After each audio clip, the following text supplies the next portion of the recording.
whatever your niche is. You need your thing. That's how you enter conversations. That's how you be transparent. That's how you sell.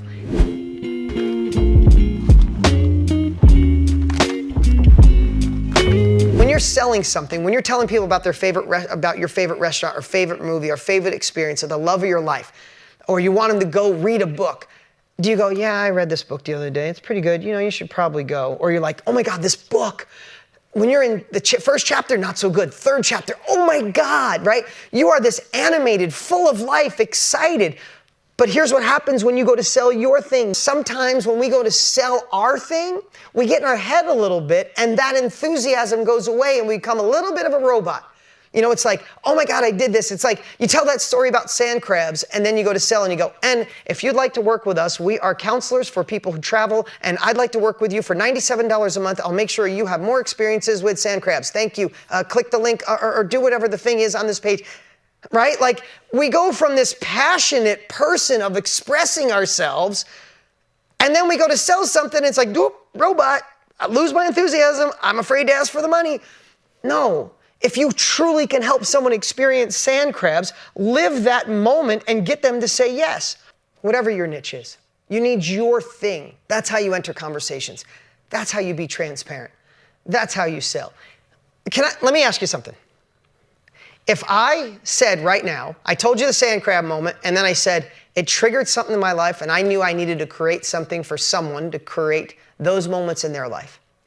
And if you become a part of my $47 a month mailer, every month, I will send you an affordable place you could take your family and have a sand crab moment.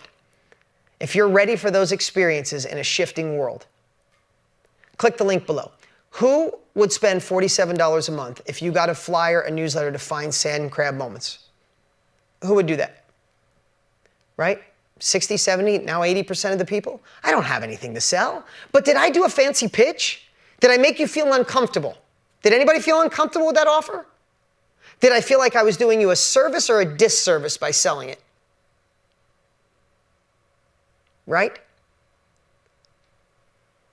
There was nothing fancy about it. It was heart-driven. And that's why I really want to take the time today to really share that with you, because it's time for you to go to another level.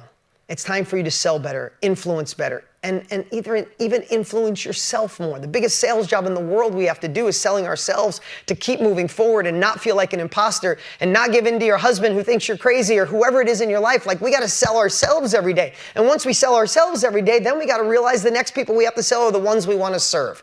And we can sell them by being storytellers, by entering conversations going on in their mind, being okay with shifting the way we approach it, because things are getting different. We need to approach it a little different.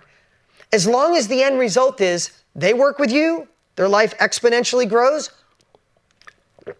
then we're doing them a disservice if we don't sell them. So yeah. I'll tell you one more quick story, if you guys don't mind. It happened to me yesterday. I don't even know where I shared it, but my daughter is considering going from her public school to a private school. And my daughter struggles in math. Just a true story. And she was in a small little Christian school, 40 kids in her whole grade since she was in kindergarten. And not a fancy school, really simple, but really amazing. And she decided to go from that to one of the largest high schools around, where there's 400 kids in her class, from 40 to 400.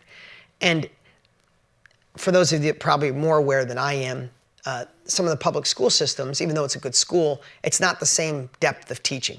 My daughter, the reason she got through math is because she had a teacher who would go, hey, Brianna, how you doing? You need help? Knew her first name. Now she's in a math class where the teacher comes in and puts a pager on the slide projector and says, page 27 and 40, do your homework. We're having a test on Friday. And my daughter maybe that's wrong of me. Maybe I'm a bad parent, but I had the same struggles. She doesn't learn in that way, and she's trying, and she got herself a tutor, and she's trying to work her way through. Long story short, there's a smaller Christian high school that I happened to go to dinner with the president for a mutual friend. Sounded amazing, and I wanted her to just at least check it out. So she went and did a shadow day, And there's a reason I'm telling you this. She went and did a shadow day. She's like, Dad, I really like it. And the teachers knew everybody's name. And I think I could thrive. And I would commit. If I go here and you have to pay extra money because the other one's free, I commit to getting good grades. I'll get a tutor. I'll take summer school. I'll do whatever I have to. My daughter is exactly like me. I struggled in school so bad. My son, he's like my father. My son, he's got a 4.0 average. He is smarter than me. I can't even do his homework. He's in 7th grade. I can't do the math. I can't do anything he's doing. I feel horrible when he's like, can you help me with this math problem? It's like, honestly, no. I absolutely cannot help you. I just can't. But anyway, my daughter, I have empathy for. So we take her for a shadow day. She has to get like 5 letters of recommendation. And I'm just going to teach you one more principle.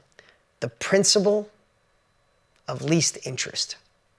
It's just something I want to share with you in negotiating, right? It's really hard when you're desperate for a sale, but have the courage to attract those you want, hear me out, and repel those you don't. The way you feel good about teaching your stuff is if you're teaching people, Joshua, if you're teaching people the exact stuff you're good at, man, you'll never get intimidated. But if you go, let me widen it a little bit. I mean, I'm not that good with KPIs and SOPs, but I'll say that in my training, it'll be inauthentic because you'll be like, I'm not good with that stuff, but I said I was gonna teach it, right? It's like saying, my wife, it's like she's in the midst of wanting to create another course. She created one, now she wants to create this high-level training. And she was adding to my wife. I'm like, babe, you're adding too much stuff. She goes, well, I want to help people run a salon business. I'm like, but you're better at getting, like, for her, it's relationships, getting high-end clients, making women look beautiful, not KPIs, SOPs, and spreadsheets. And when she added that, it's why she's been holding off doing it. I'm saying, don't do it, take it out. Repel those that you don't want and attract those that want to learn exactly what you're teaching. Make sense? And to me, that's kind of the principle of least interest. Don't try to go after everybody. Go after the exact people.